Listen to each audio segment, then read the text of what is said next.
Hello everybody and welcome to the LP podcast. Today I have a special guest, Dr. Luciano Jannelli. Dr. Luciano Jannelli is Head Investment Strategy in Abu Dhabi Commercial Bank and Adjunct Professor of Economics in New York University in Abu Dhabi. At ADCB, he leads research teams and responsible for macroeconomic scenario analysis and global asset allocations. At NYU, he teaches financial analysis and asset allocation courses.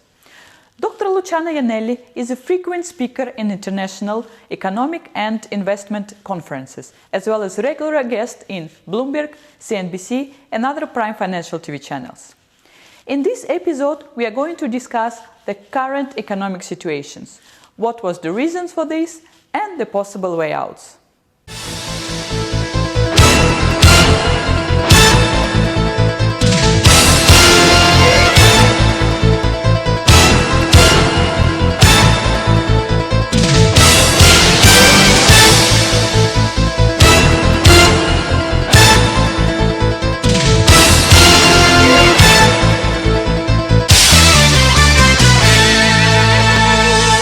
Good morning, Luciano. Thank you for accepting the invitation to join the podcast. Really appreciate to have you here. And so let's talk about current economic situation.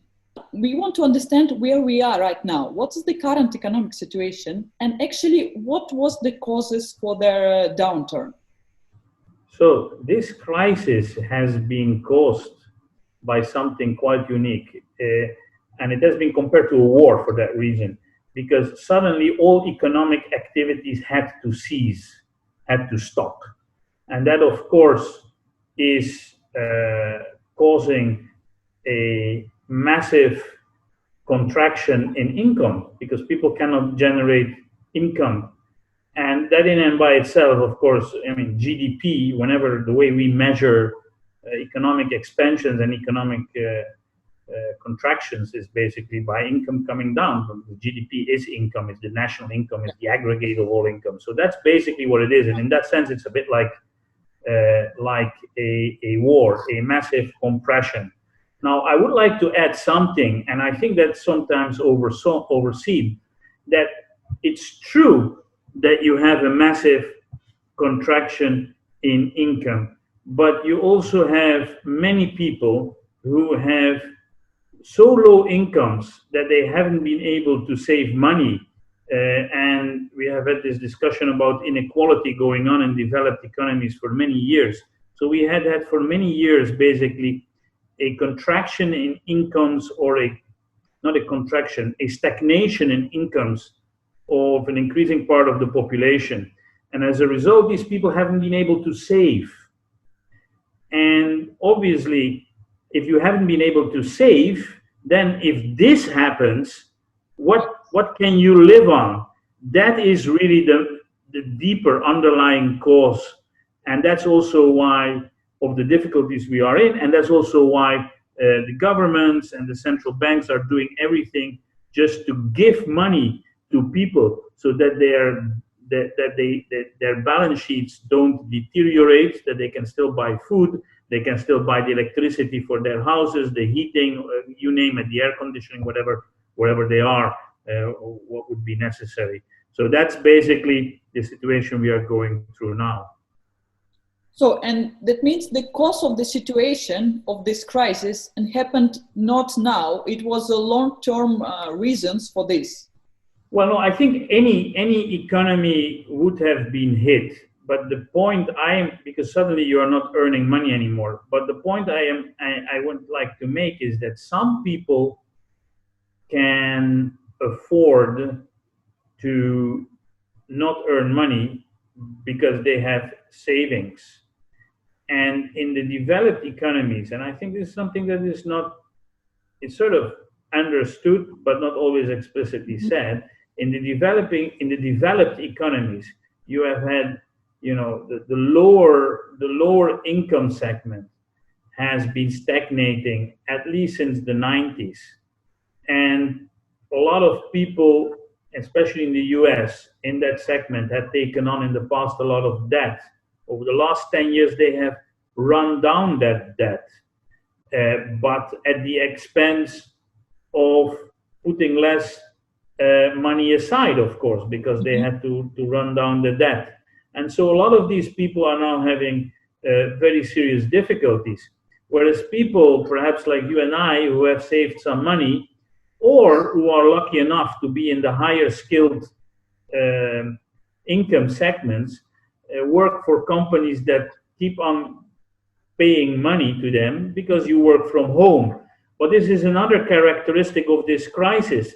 Low skilled people, most of them, something like between 70 to 80% of them, can only work, on the spot, not from home. So they lose their job, they lose their income, and they don't have savings. And that's aggravating the crisis. But obviously, any economy that suddenly has to shrink and compress and stop running activities and stop having incomes is having trouble. So of course the companies, a lot of companies are now having negative earnings, and of course the companies that are not so successful will be the first to go bankrupt, but perhaps also companies that are successful risk going bankrupt because of this situation.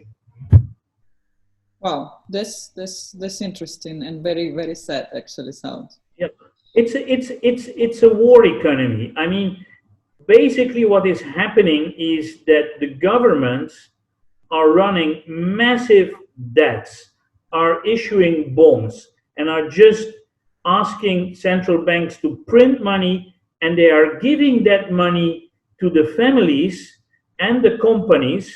So basically the small and medium enterprises and the households to stay afloat, to preserve their balance sheet, not to have sort of a hole in the balance sheet, in the hope that if they preserve the balance sheets of these families and these companies, there will be no permanent damage to the economy because they will be able to restart their economic activities once the lockdowns are over. So when people talk about pent-up demand, what do they mean by that? Pent-up demand is I'm not able to exercise my demand. I cannot go on vacation. I cannot buy this. I cannot buy that. No? So, of course, there is an assumption that everything that you haven't been able to consume during the lockdown, but which you were planning to assume, you're gonna consume that. You're gonna demand that after the lockdown, over and on top of what you would be planning to do after the lockdown. So the pent-up demand is the additional demand. But if people go broke, then they will not be able to do that. If companies go broke, they will not be able to do those investments. So what's happening now is that the governments are just giving money to those households, especially the poorer households, and to the companies, especially the small and medium enterprises, not the ADNOCs or the banks of this world for which you and I work, but the smaller and medium enterprises and the households, so that they can survive and exercise that pent-up demand once that is over. And actually that happens also in a war. When the war breaks out, the governments raises massive debts and run massive deficits because people cannot work, cannot earn money because there is another thing to be done. There is a war to be fought, and that is happening now too. So it is really comparable to a war economy, but this time not. Thank God. It's actually it would be nice, but unfortunately, it's not always working out like that. Because it could be nice if you think that, I mean, all the members of the human race should be on exactly the same side. No, in this there should be no. But it doesn't always work like that, unfortunately. Yeah. Not even today. So some actually financial advisors mentioned that last year they had some triggers for financial crisis actually before COVID-19 took place. Yeah. So that means they could predict that in 2020 we'll have economic crisis. What was these triggers? And how actually COVID make it worse? Or what was the role of COVID in these triggers events already? So look, with hindsight, it's always easy to go and look for something and see something and say, okay, there was a crisis coming, or an economic recession. So it's very important to know that the global economy, led by the US economy, was in its longest expansion in modern times. So it had been growing for 10 years, and there is no example of such a long expansionary period in the 20th century or in the 21st century.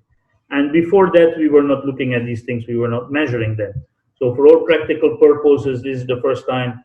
In modern times, it's the first time, in general, I would say. And so it was normal to expect that this would come to an end. People have been expecting that every year for the last 4 or 5 years, that it was coming to an end next year, and it never came to an end. So it's sort of, and now, of course, it happened, and it happened, in a way, it happened with a vengeance, because the depth of the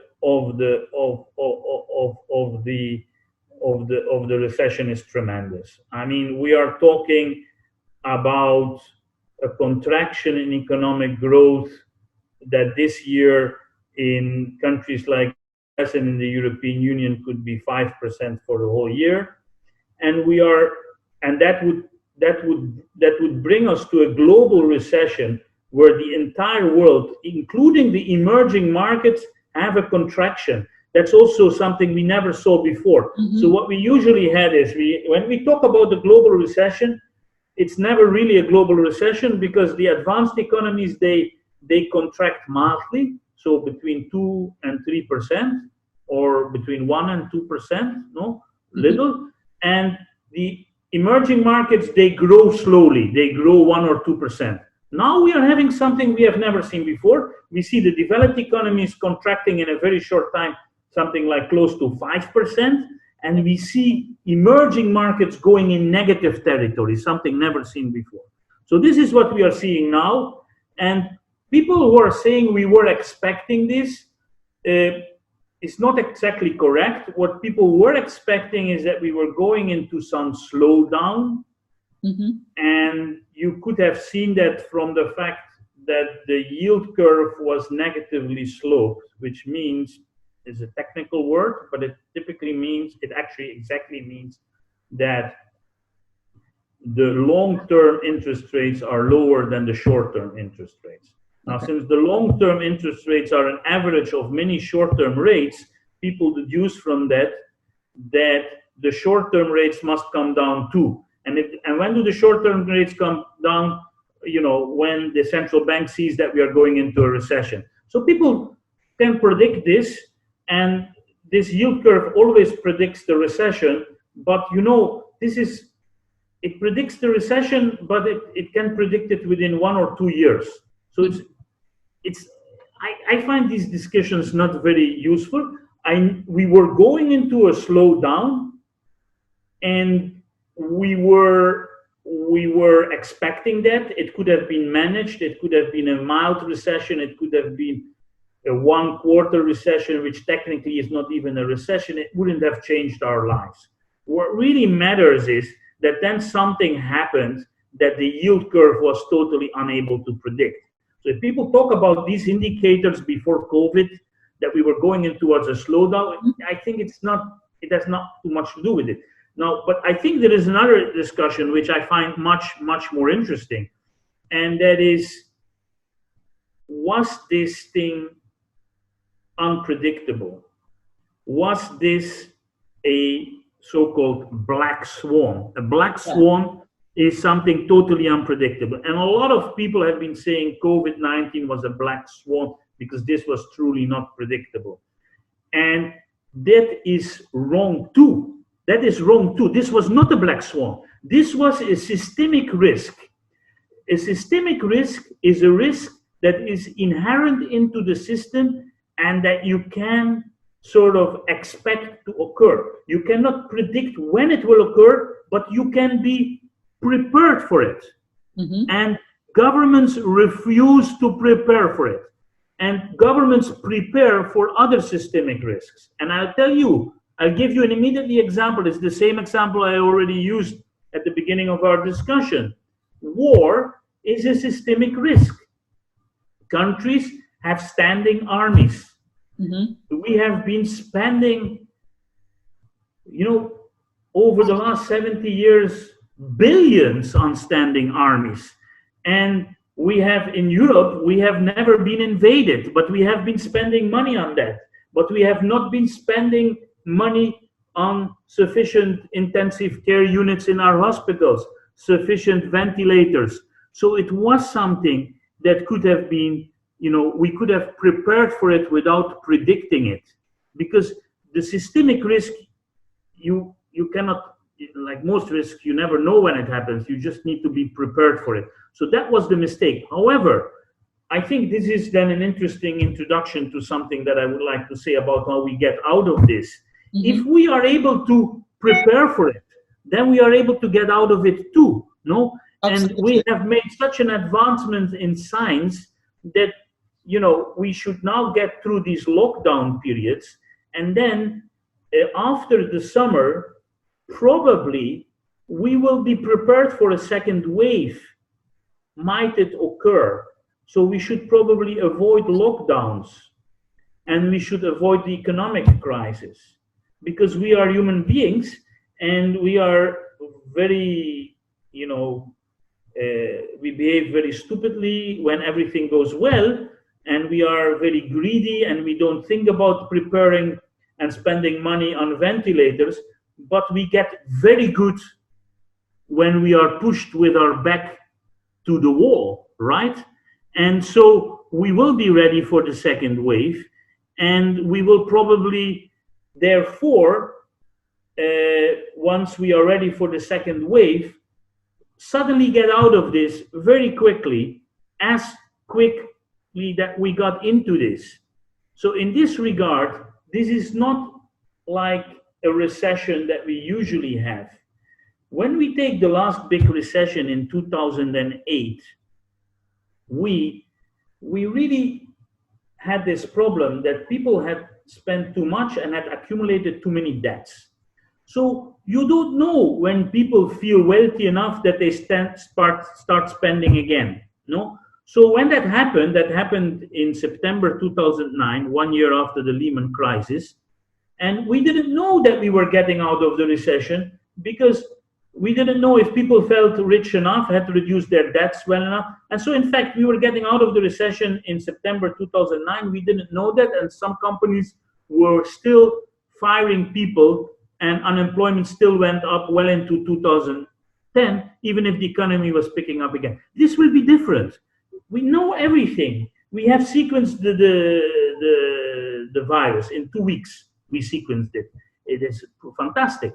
HIV took more than 6 months to sequence it, the RNA, no, the genome, no, the pattern, yeah, no. We have done this. Now we are built. People, a factory in the UK is transforming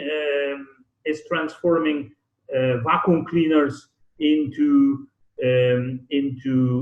ventilators. Some kids in Italy started, some bright guys, some bright young men in Italy started to transform scuba masks with tubes. So I think we will be ready for a second wave. And once we can unlock the economy, we will sort of massively jump back. So I think that is the positive story here. We will learn from our mistakes. We were stupid because we are human beings. We are greedy. We want to spend our money on other things. We don't know. It's like, we don't prepare for a war, but when it happens, we fight back. No? So I think we will jump back quickly. And I think that would be probably anyway one of your questions. So I just linked it into the. So you think let's jump, since we touched already the subject, let's jump into their recovery and how will so. There is you think it's going to be very fast recovery of the economy after this. So it's going to be like they're saying like V-shape rather than U-shape recovery. Yes. Yeah. I think it's going to be more, I mean, I'm not the one saying this. These are colleagues of mine saying it. So, I mean, the wrong example is probably the the V versus the U, it's more going to be like a very skinny U. Like, you know, the laboratory pipe, it's just like this, or maybe this is like a bottle like this, no? This is not a V. If it would be a V, it would be like this. Yes, it's not a U either. It's like, and then, you know, we are now here in the lockdown. That's basically the way I would, sorry if I use that bottle, but that's the way it's probably going to be. And to be honest, people have compared this to other examples of pandemics, but the last pandemic we had was more than 100 years ago.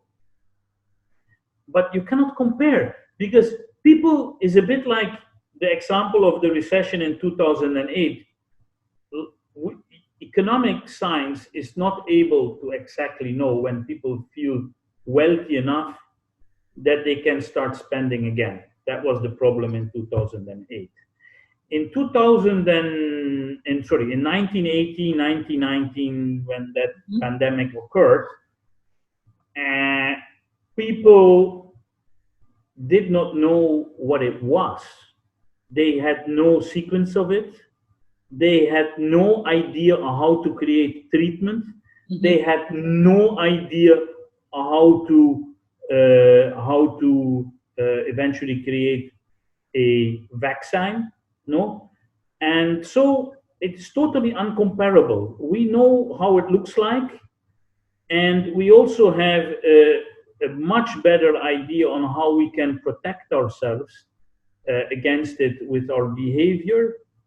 I mean, 1918 was not like the Middle Ages, but it was not like 2020 either in terms of knowledge and capacity of healthcare systems to fight against this. No, so that example doesn't apply. And if you look, people have been saying this. If you look at the pandemics, all the pandemics before, they were in different circumstances. We have now made so much progress in science that we can probably find a way around it very quickly. We know it's fascinating. You know why I find this fascinating?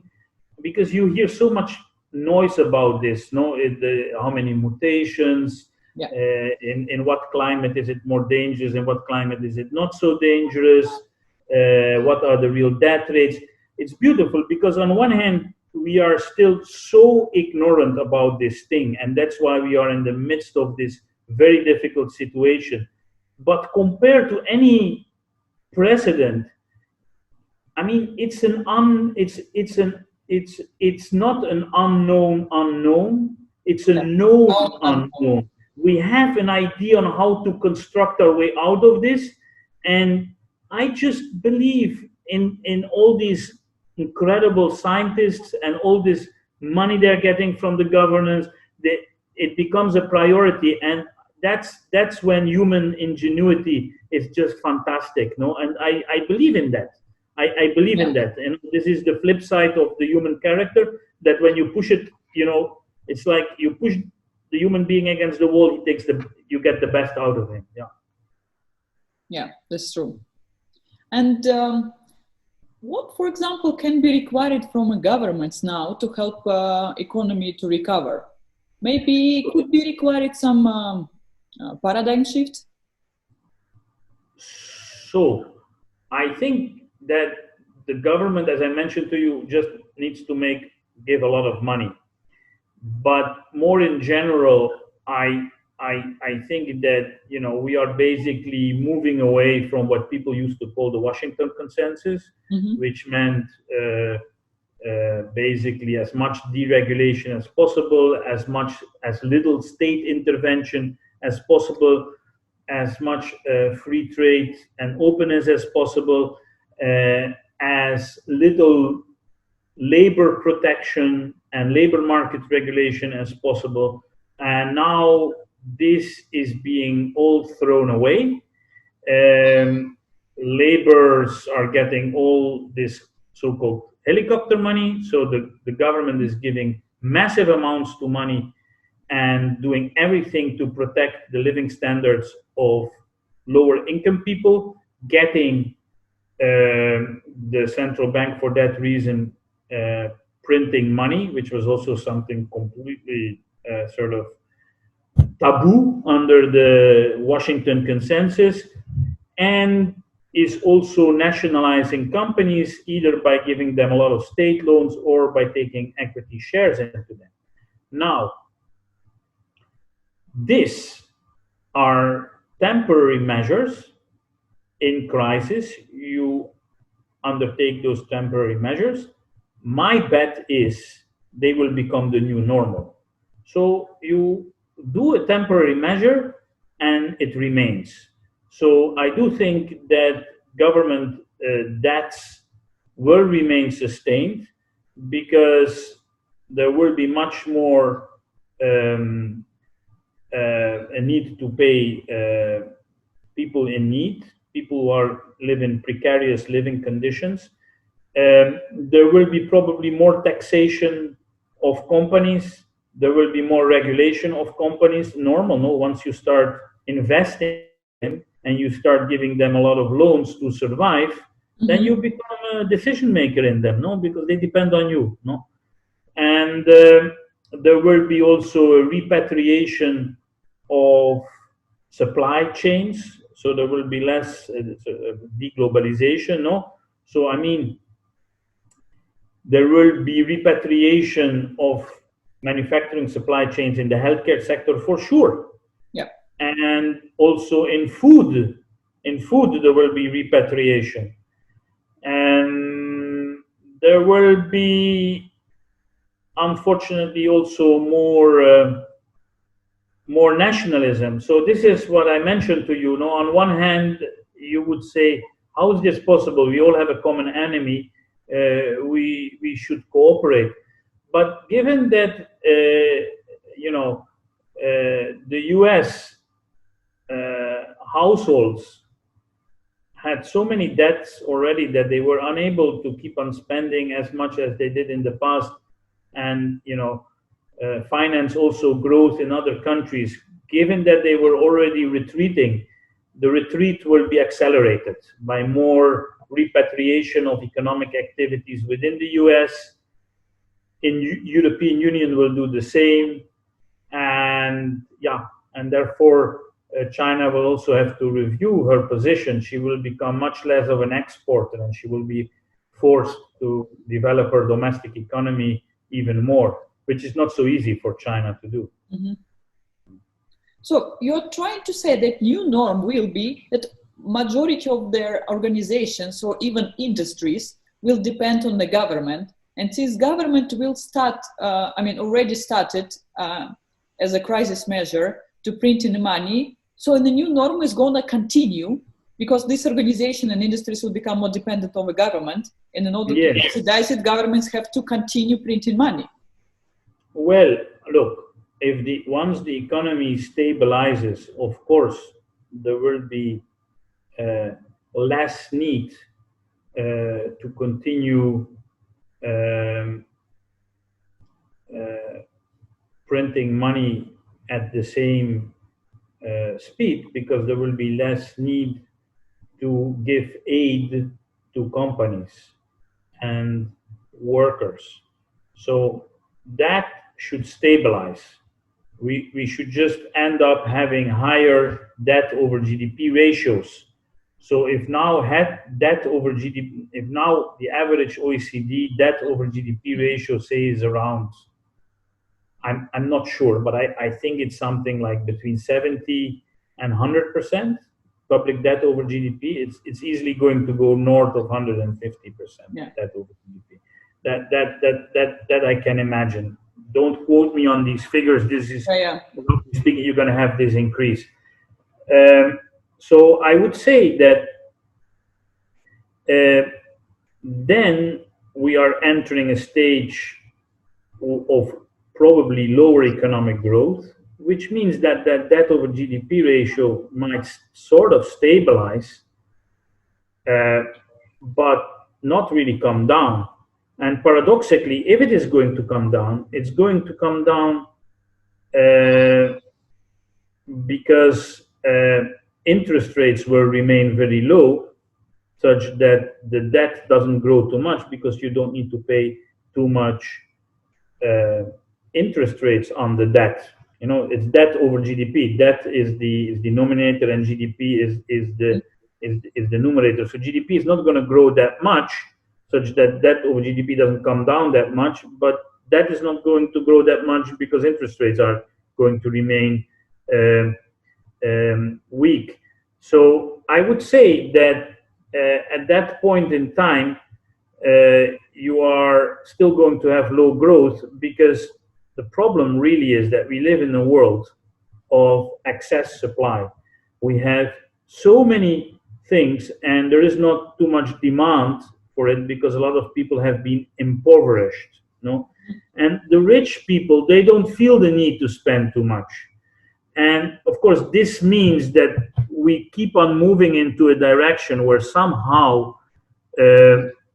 wealthy people and companies will face increased taxes to finance less wealthy people.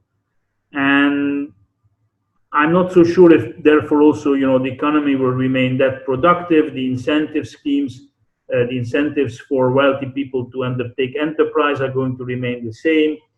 So we are going to go into a period of, I would say, an attempt to redress social equity within developed markets, and more sort of stagnating growth. And then, of course, the negative side, the sad side about this is that you address social equity within developed markets, but as a result also there will be less trade and less buying of goods from emerging markets. Mm-hmm. And so what has happened over the last 20 years is that people in developed markets, low income segments, have gotten worse off because people in poor countries were becoming richer and were being involved in the economy, in the global economy. And if the global economy is going to deglobalize again, and the developed markets are trying to do their own things for themselves and give jobs and opportunities to the low income segments in their economy, that means that you decrease inequality within developed markets and you increase it globally. So that is then, of course, the negative side of this. But I think we're going into that direction. So I think that, of course, the debt will stabilize.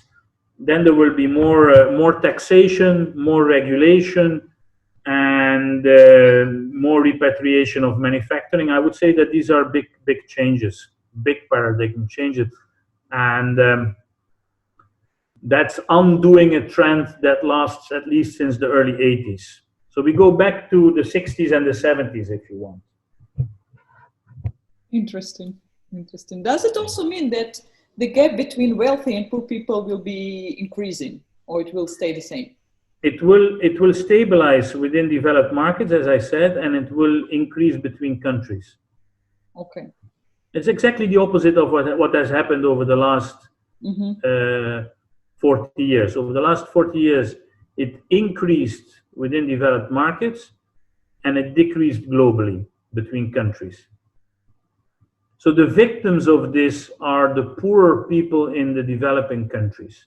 They are going to bear the brunt. And probably a country like China can try to find solutions to this. It will not be easy for China, but perhaps it can find solutions. That's very difficult to forecast.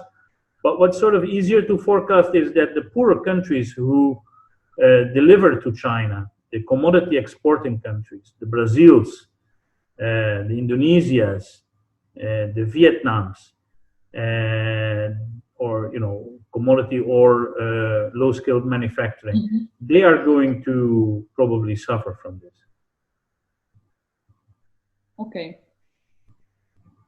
And I'd like to ask you about the current investor climate. What actually investors expecting in the current situation? So investors, the investor sentiment is very negative right now. No, very negative.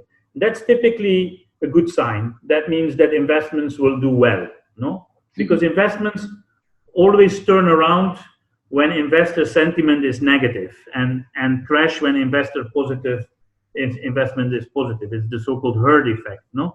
So investment sentiment is negative, and I would say that right now the market has already bounced back, has discounted this scenario that, okay, we will write off 2020. It was a bad year. It will be an horrible year, but we will bounce back after the summer and we should be again having positive economic growth in 2021.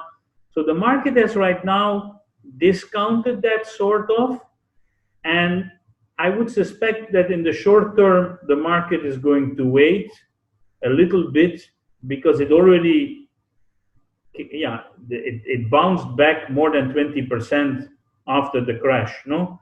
And so it is already discounting this, that we are going to get out of this the way I mentioned to you. I think we will get out of this. But I think right now, of course, now they want to see the proof of the pudding, no? And the proof of the pudding is, of course, that this unwinding of the lockdowns, which is the phase that is starting right now, is going to work. So my guess is over the 12-month horizon, sentiment is negative still, the situation will improve, markets will do better, but in the near term, you could see some, in the near term, I wouldn't subscribe to it. But you know, I am unable, I always say to my clients and to my employer, I'm unable to tell you what will happen tomorrow. I more think about what will happen over the next 6 to 12 months. And I think the trend is upwards. And I'm comforted by the fact that most people think it's not upwards. That's a very good sign. When sentiment is negative, means, okay, that's good. So I think it will go better, but in the very short term, I think that it could go a little bit. There could be some volatility, some corrections, but that's normal. I mean, if you take equity investments, you must accept that. Otherwise, never invest in equity. You cannot invest in equity and expect that it will only go up. If that is your expectation, always invest in bonds, never in equity. Because bonds, you get your money always back more or less, and you get some interest rates on it. No? But for equity, you need to be able to see long-term profits, but you need to have a little bit of up and downs. More risk, more rewards. That's it. And in every situation, actually, there is a losers or winners. Who can be potential losers and the winners of the current economic situation? So I see, as I mentioned to you, serious problems in the long run for emerging markets. I think emerging markets have had a wonderful ride in when globalization reached its apex, which is the first 10 years of the 21st century. So you see, we had already some globalization in the 20th century that was mainly only between Western developed economies. And then in the 90s, there was ever more emerging markets. And I would say until 2013, even after the global financial crisis, emerging markets did phenomenally well. And I think that they are going to suffer, not all of them, but because it's also difficult to put them under in one single basket, no? But I would say those who produce commodities are going to suffer. Those who produce certain manufacturing activities that are closely associated to security, especially in the healthcare or in the food segments, they are going to suffer too.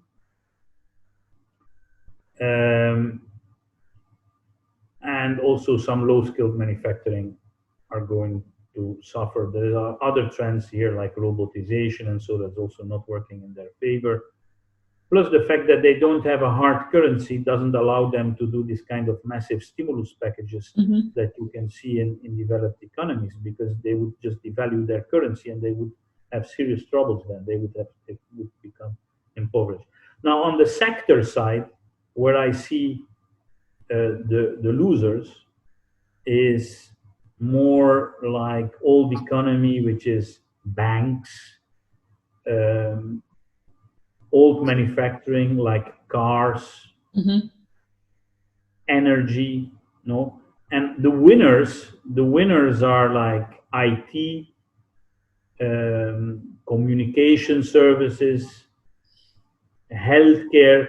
Those are the winners. Now, what is interesting about this, I think, because especially if someone listens to this and he wants to invest, is that the emerging markets and the cars and the banks and energy are likely to do very well at the beginning of the recovery. So as soon as we get into that they will do very well, because they are more cyclical, they have been more beaten, and so they will suddenly research because they are very undervalued, an investor would say. But if you believe, like I do, in these structural paradigm shifts, then you think that that will be a flame that will very soon fall short of oxygen. And you know what happens to fire when there is no oxygen, no? Yeah. So, I mean, and it will fade very quickly. And so the way I invest, I told you I look more at 6, 12, 24 months, 10 years. That's what I do. And so I'm not going to try to time this, because it will pop up and it will fade very quickly too. So, you can also describe it, I prefer to buy a tractor instead of a race car, something like, or I prefer to buy the tortoise instead of the hare. That's a bit the idea. But yes, in the short term, the losers will be the winners, and that will be these more old economy, undervalued cyclicals and emerging markets. But in the long term, the tech companies will become very important. And in this sort of nationalization, they are going to become, even if they still are in private hands, they are becoming the national champions of the superpowers that will be competing, no? So, I mean, it will be Google versus Baidu, Amazon versus Alibaba. So it's true, there is fear that these companies will be regulated because they are becoming too powerful. But this crisis is showing also that they can be pretty useful. So they may be broken up a little bit, and they may be regulated, but in the end, the governments will push them because they are national champions. No? And history shows that broken up companies, the equity price can still go up. So that's the famous end of 19th century example of Rockefeller's Standard Oil being broken up in the Exxon Mobils and all the other things. And in the end, the share price of the disaggregated pieces went up as much as even more. So I think that the new economy is going to get a boost by this crisis, and maybe over the next 3 to 4 months they will outperform. But actually, it's quite remarkable how well they have actually been doing in this rebound. So even this story, the structural change is so big, it's not even obvious that they are doing worse than the usual cyclical and value. You just go and look at the Nasdaq, which is sort of the best proxy of the new economy. The Nasdaq is almost back to where it was at the beginning of this year. So, I mean, this tells you something. So that's interesting. Even in the short term, they may do better than one would expect, but I would expect that once really people get the sense that we get out of the recession, I would expect that the old economy could temporarily have a better performance. Wow, that's very interesting. Very interesting. But what about oil and gas companies? The current oil and gas companies. Okay, I'm not an expert on oil and gas. I'm actually talking to one, so I will be very prudent here. So my guess is that you're going to have a rebound in the oil price as soon as it becomes clear that we can return to normality, as I expect, because demand will go up massively. But yes, I think that the lack of investments is going to also keep the oil price then sustained for a while. So this is a 12-month horizon. Mm-hmm. And a long-term horizon, of course, I think that oil and gas is not the future, but everybody knows that. So I do think that, if you look at the big Western companies, they remain having a long-term structural problem. And I don't think that is going to change. I mean, they have done bad last 20 years. So, I mean, if you look at their share prices, no? Mm-hmm. So what is going to happen? Is COVID going to be the miracle for them? That seems absurd, no? So I think that my guess is that you're going to have some countries suffering. And I think that the GCC countries, of course, with their low oil cost, the low production costs, yeah, are probably the ones that can reorganize themselves. They might have to reorganize their fiscally, how they diversify more. But they are perfectly aware of that, no? I mean, that's what all countries are doing, and what we live in one of the probably the most successful. But then, of course, you have now Saudi Arabia was trying to do the same thing. Long term, the oil price should go back to a normal level. I believe it will go back to a normal level in 2021. That's for sure. Mm-hmm. And then long term, it needs to be managed. And what will be very interesting to see what happens with the shale industry. That's going to be very interesting. Because that changed the game in the last 10 years, no? Yeah. So therefore, that is what we need to look at if something is going to go there in a direction of less investments. That's difficult to say. I have no clear call on that. Okay, that's interesting. So anyway, the diversification trend for oil and gas industry already started a long time ago. So most probably will be. I mean, this crisis is not something. There's not a pivotal point for this organization maybe to change their paradigm. Thank you very much, Luciano. It was a great conversation, very interesting, and I hope also very useful for the listeners. Thank you very much, and appreciate a lot. Thank you. Ciao, ciao. That was all about current economic situation. Thanks for listening. I hope you enjoyed it and found it interesting. Stay tuned for the next episode, and see you soon.